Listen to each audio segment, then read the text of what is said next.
હવામાનમાં પલટો આવ્યો છે. ઉત્તર ગુજરાત કેટલા ભાગોમાં હવામાન પલટો આવ્યો છે. દક્ષિણ ગુજરાત, દક્ષિણ સૌરાષ્ટ્રના ભાગોમાં હવામાનમાં પલટો આવ્યો છે. પરંતુ આજે તારીખ 19માં સૌરાષ્ટ્રના ઘણા ભાગોમાં હવામાનમાં પલટો આવશે અને ગાજવીજ સાથે કેટલાક ભાગમાં વરસાદ થવાની શક્યતા છે. કોઈ ક્વચિત કોઈ ભાગમાં કરા પડવાની શક્યતા રહી શકે. પરંતુ લગભગ વડોદરાના ભાગોના આસપાસ બોરડીના ભાગોમાં પણ હવામાનમાં પલટો આવવાની શક્યતા રહે છે. પંચમહાલના છોટાઉદેપુર અને પૂર્વ ગુજરાતના ભાગોમાં પણ હવામાનમાં પલટો આવવાની શક્યતા રહે છે. આ ઉપરાંત લગભગ અન્ય ભાગોમાં જોવા જઈએ તો અમદાવાદ, ગાંધીનગરના ભાગોમાં હવામાન પલટો આવવાની શક્યતા રહે છે. કડી, દેત્રોજ અને વિરમગામના ભાગોમાં હવામાન પલટો આવવાની શક્યતા રહે છે. પણ આ હવામાનનો પલટો લગભગ આજ બપોર પછી કેટલાક ભાગમાં વાદળો સાથે ક્યાંક પ્રી મોન્સૂન કમોસમી વરસાદ ઘણા ઓછા પ્રમાણમાં થવાની શક્યતા છે. લગભગ 2 ml થી માંડીને 5 ml તો કોઈ જગ્યાએ 7 ml તો કોઈ જગ્યાએ અડધો ml પણ વરસાદ થઈ શકે. પણ વરસાદ કરતાં ચિંતાનો વિષય એ છે કે પવનની ગતિ વધારે રહેવાની શક્યતા રહે છે.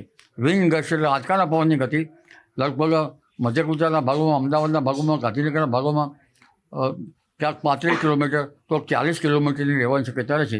આ ઉપરાંત સૌરાષ્ટ્રના કેટલાક ભાગમાં 55 કિલોમીટરની આસપાસ રહેવાની શક્યતા રહે છે. કચ્છના ભાગમાં પણ પવનની ગતિ વધારે છે. સૌરાષ્ટ્રના અન્ય ભાગમાં પણ પવનની ગતિ વધારે છે. આ પવનની ગતિના કારણે તેની અસર જો ક્યાંક ઘઉંના પાકો ઊભા હોય તો તે પડી જતા હોય છે અને ઘઉંના પાકો પડી જાય તો એમાં લગભગ વધુ પડ્યા હોય તો 25% જેવો દાણા ખાઈ જવાની શક્યતા રહેતી હોય છે આશા પડતી.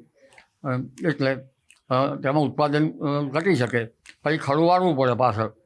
પરંતુ આ પવનની ગતિ જે 40 કિલોમીટર, ક્યાંક 35 કિલોમીટર, ક્યાંક 50 કિલોમીટર, ક્યાંક વધારે 55 કિલોમીટર, આ ગતિ આંબાના પાક ઉપર વધારે અસર કરશે.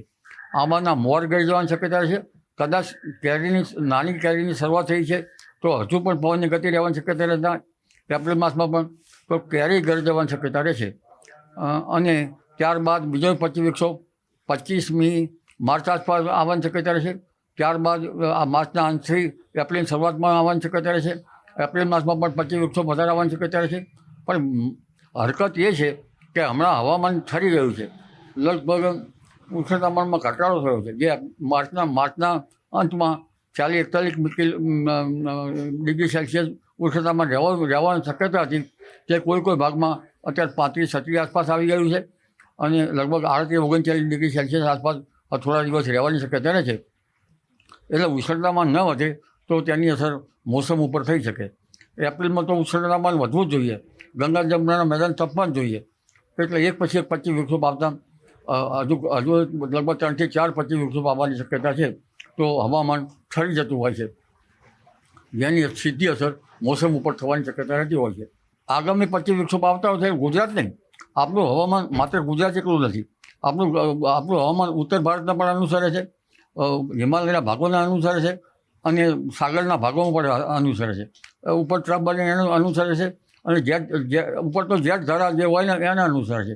હમણાં જે વાતાવરણ બન્યું એ એકદમ જેટ ધારાના કારણે 25 વૃક્ષો પૂર્વ તરફ હટી જવાની શક્યતા રહે છે.